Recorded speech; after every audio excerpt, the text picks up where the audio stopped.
দিকে ৯ দফা দাবিতে রাজধানীর হাইকোর্ট এলাকায় সমবেত হয় শিক্ষার্থীরা। এ সময় পুলিশের সাথে তাদের ধস্তাধস্তি হয়। হাইকোর্ট এলাকায় আছেন সহকর্মী নূর আলম, সার্বিক অবস্থা জানাচ্ছেন তিনি। নূর, হাইকোর্ট এলাকার পরিস্থিতি কেমন দেখছেন? পুলিশের সাথে শিক্ষার্থীদের কোনো সংঘর্ষের ঘটনা ঘটেছে?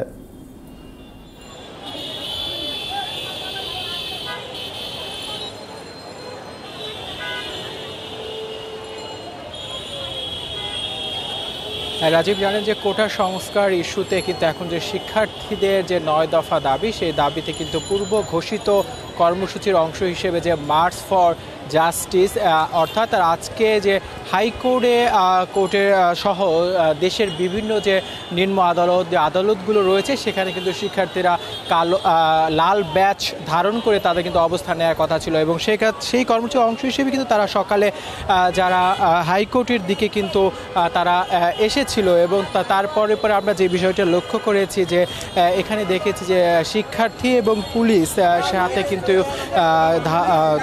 ধস্তাধস্তি হয়। এক পর্যায়ে কিন্তু ৩ জন শিক্ষার্থীকে আটক করা হয়। তারপরে পরে আমরা দেখেছি শিক্ষক প্রতিনিধি সহ যে শিক্ষার্থীরা কিন্তু ঢাকা বিশ্ববিদ্যালয় থেকে হাইকোর্ট প্রাঙ্গণে আসার চেষ্টা করা হয়েছে। এক পর্যায়ে এখানে যে আইন শৃঙ্খলা রক্ষাকারী বাহিনী রয়েছে তাদের সাথে তাদেরকে ব্যারিকেড দেয় এবং তারা রাস্তায় অবস্থান করে। এক পর্যায়ে তারা বলছিল যে তাদের যে সহপাঠী রয়েছে তাদেরকে ছেড়ে দেওয়া হলেই কিন্তু তারা এই রাজপথ থেকে তারা সরে যাবে। তার এক পর্যায়ে তাদেরকে যখন ছেড়ে দেওয়া হয়, তারপরে কিন্তু তারা এই হাইকোর্টের যে মাজার গেটটি রয়েছে সেখানে তারা অবস্থান করে এবং কোটা সংস্কার যে আন্দোলন রয়েছে সেটা বিভিন্ন স্লোগানে কিন্তু মুখরিত হয়ে উঠে পুরো হাইকোর্ট এলাকা যে প্রাঙ্গণগুলো রয়েছে। আমরা দেখেছি এই আন্দোলনকে এখন আজকের যে শিক্ষার্থীদের যে কর্মসূচি, সেই কর্মসূচি কেন্দ্র করে আমরা দেখেছি যে কয়েক স্তরে নিরাপত্তা ব্যবস্থা জোরদার করা হয়েছে।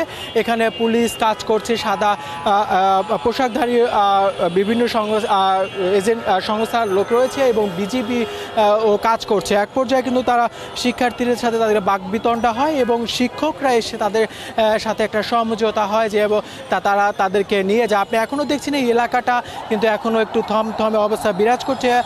অনেকে আছেন, আবার অনেকে চলে গেছেন আসলে আছেন। এবং এখন যে অবস্থাটা সেটা যদি বলতে চাচ্ছি যে শিক্ষার্থীরা কিন্তু সকাল পর থেকে 10টার পর থেকে এই হাইকোর্ট প্রাঙ্গণ এলাকা তারা অবস্থান নিয়েছিল, এখনও আছে, তবে বিচ্ছিন্নভাবে তারা কিন্তু বিভিন্ন জায়গায় আছে। তবে তাদের যে শিক্ষক প্রতিনিধি রয়েছে তাদেরকে নিয়ে বিভিন্ন হল বা তাদের বাসা বাড়িতে তাদেরকে পাঠিয়ে দেওয়া হচ্ছে।